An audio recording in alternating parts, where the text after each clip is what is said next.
So before we start, we'd like to do an acknowledgement to country. So we'd like to acknowledge the traditional lands where we meet today. We pay our respects to elders past, present and emerging. And in particular, we acknowledge the Awabakal people where this particular paper's work has been based.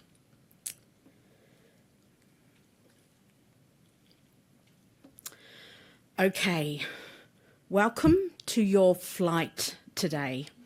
I am your pilot, Bronwen Thomas, and this is my co-pilot, Virginia Walker. Before we start, please make sure that your seat and your tray table are upright and fasten your seatbelts as we get ready to take a bumpy trip to summon the troops. There's work to be done.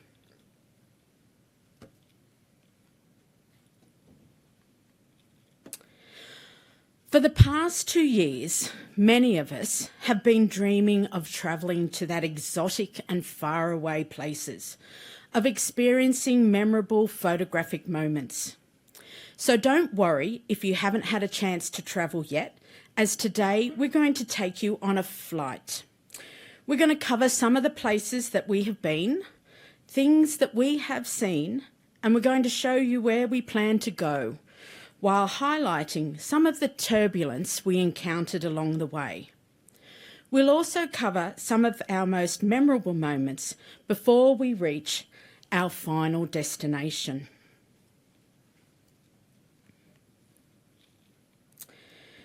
Our first flight into discovery was with Innovative Interfaces Webpack.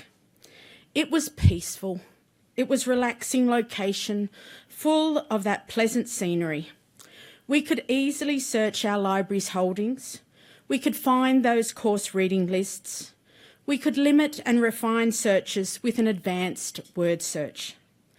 And by using a PIN, our users could place, renew, and cancel their holds, and of course, they could see their reading history. However, we soon found that our university community was really after that all-inclusive flight, a richer user experience, to be able to expand their search results across multiple collections, sources and locations. These changes in the discovery scenes led us to plan for our second flight, which was with Encore, Innovative Interfaces' next generation discovery services platform and finding tool. When compared with Webpack, Encore would be our journey full of adventure, reaching what we thought then was the highest peak of discovery.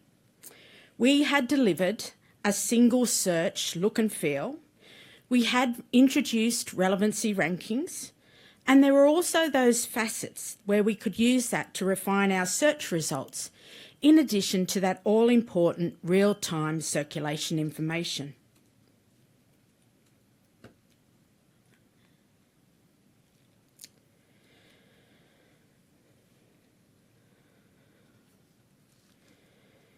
Based on feedback from our InSync survey, our university community then wanted that first-class adventure, a new, bigger user journey than what they had been experiencing with Encore. They wanted one where they had easier access to the article level, where they could locate that full text information and items regardless of the source or the format. They wanted that Google-like experience, a one search box, and be fully able to personalise and customise their own online experience. So we had to find the best deal. So our flight took us to Encore Duet. And we had thought we had found our upgrade. It was a new and bigger user journey. So Innovative Interfaces and EBSCO became partners with the goal to develop that next generation of discovery layers. And so after we had some of those test flights, we were eager to get on board and take our seat. We celebrated the launch of our newly branded discovery layer, Coupe Plus, in 2013. We had great feedback. Usage was increasing, and we believed that we were on track to see a return on investment and, importantly, to add to those frequent flyer rewards that we all love. However, just like our past flights, over time, the memorable moments, they began to dim, and the annual usage started to drop by around 10 to 12%. Despite re-embarking twice, we were battling with long-standing issues, including the lack of user and staff confidence in relevancy rankings, the content profile synchronizing issues, and of course there were gaps in content indexing for some of our key disciplines, which included medicine and law. Staff were frustrated because increasingly we were caught between both companies, where the lines of responsibility for the resolution of these issues were becoming more blurred, until, of course, we got to the point where both companies decided to part ways. So we found ourselves in 2020. We had to reapply for our passport, and we faced the prospect of planning yet another journey of discovery.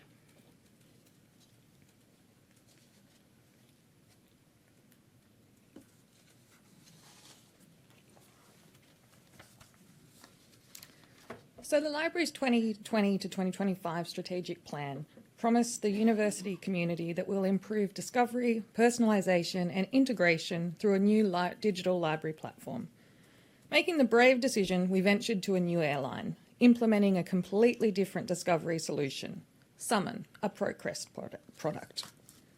So, what did we need to pack for our journey? Into our suitcase went our vibrant and varied wardrobe, representation across diverse user groups with enthusiasm for change and a challenge. Next, the necessary travel papers. 4 clear and agreed goals: improved user experience, staff trusting the discovery layer, the ability to use our own ground staff for existing expertise within the library, and we also included our trusty Lonely Planet guide for help in minimal downtime for our users. Finally, we needed our itinerary, a clear plan for our time and commitment.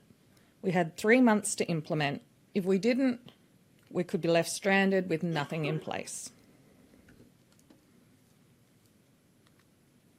Wrong way. Of course, despite our planning, no flight is without turbulence and delay.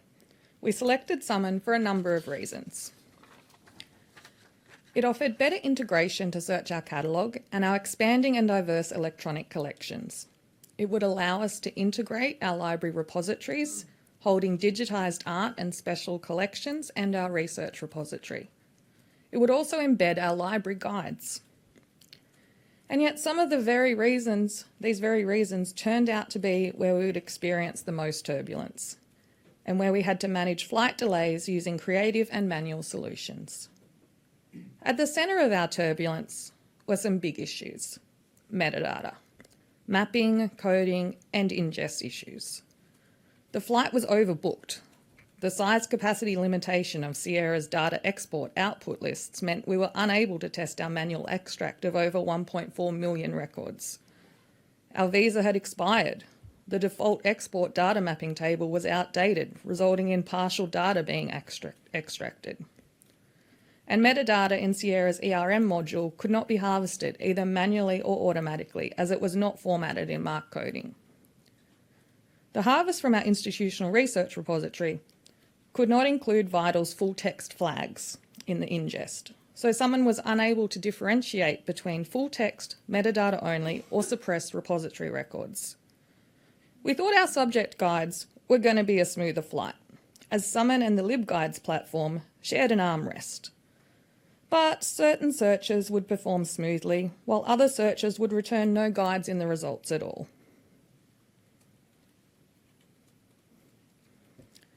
So each time the seatbelt light flashed back on, we had to buckle up and calm ourselves to help get us back on track. For our metadata, we enlisted the help and generous support of other Sierra libraries, including the University of Melbourne, Deakin and Griffith, who shared their knowledge including search strategies and export tables.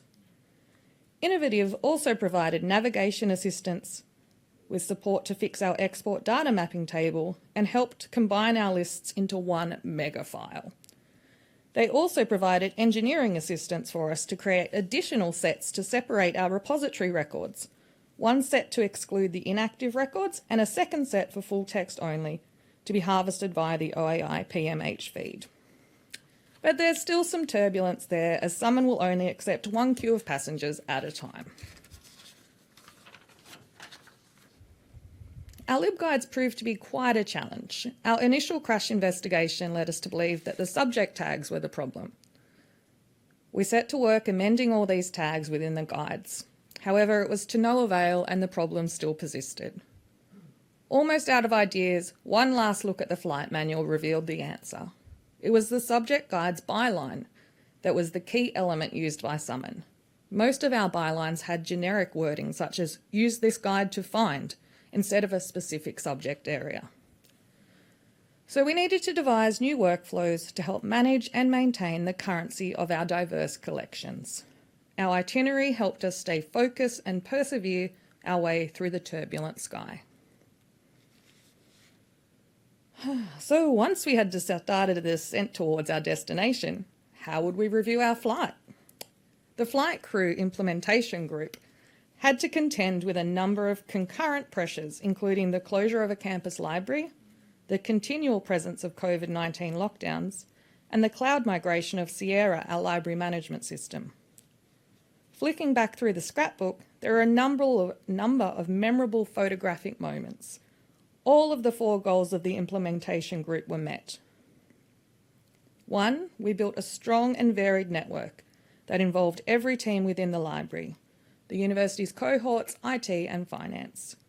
We leveraged our connections with other university libraries and we worked collaboratively with our vendors. 2, we achieved implementation within our ambitious timeframe. We knew we had to succeed to ensure the university community had a discovery solution before our previous one was decommissioned. 3, we are now performing wellness checks on our data and no longer have the mindset, if it ain't broke. 4, we trained our staff, expanded our knowledge dramatically and produced help resources made available to our university community. And 5, like all good air crews, we kept the effects of the turbulence almost entirely hidden from our community to ensure a safe onward journey.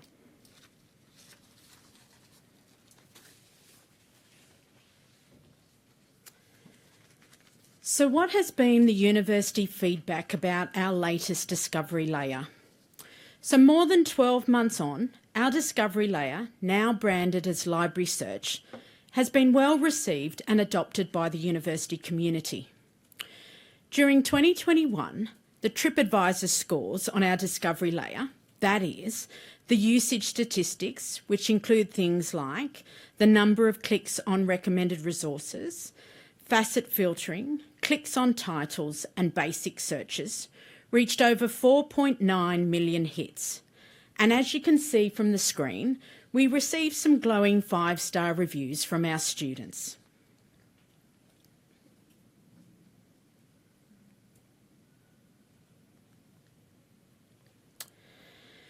So now we have landed safely. All that remains is one question. Are we at our final destination?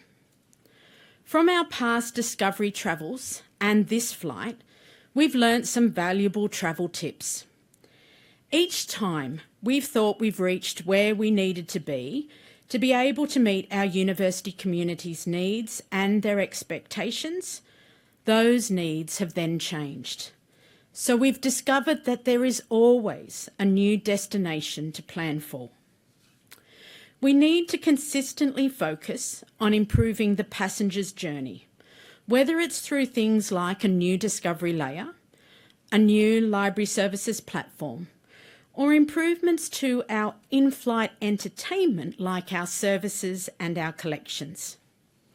We should continue to be brave and make those decisions to change direction, trusting our experience to work through any turbulence and to, of course, follow all safety instructions.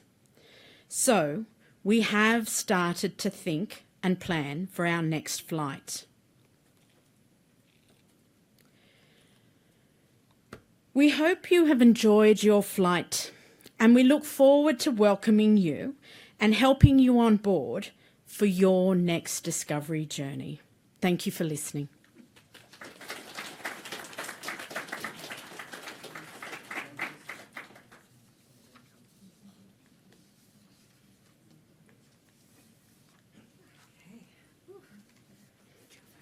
Thank you very much, Bronwen. Virginia, don't go anywhere though. We've got a couple of questions. I cannot believe that you did all of that in 3 months. Excuse me. In 3 months, during COVID lockdowns, and there was one other extraneous circumstance that I was like, oh, oof, that sounds rough. Just one campus library that had to be closed down Yeah. at the same time. Oh, it sounds like it was a smooth, easy project implementation. All right, we have a couple of questions here, and first question is, what was your biggest challenge during the project? So I think the biggest challenge that we had really stems from the fact that when we had our previous changes, when we went from Webpack to Encore Duet, we didn't change companies, and they were kind of like a little bit of an upgrade. And so when we came to Summon, everything was changing. And we also had quite some new stuff. So things that, might have helped us in the past in terms of previous experience, that had all gone. So we were left with us having to pull together. And I think without the assistance of some of the other Sierra libraries, when we were in that early, data days, I think it would have been a very, probably maybe leading towards a bit of a, dare I say it, plane crash, if we didn't have get that assistance. So I definitely think that was one of those ones. Yes, great. And another question is, this is looking very future focused, but what is the timeline for your next journey? I'll give it to you, Bronwen. That's a great question. So at the moment, I guess what I can say is that it's probably imminent. So we are looking at making quite another change very soon. And I think that that's not a bad thing in many respects, because we've learnt quite a lot. And I think that the staff are much more able to adapt to that continual change that we need to have. And we've learnt so many lessons that I think we can put those lessons in practice. So, yeah, I would say that within the next few months, the plane will be ready to go again. Wow. All right, please join me in thanking Bronwen and Virginia.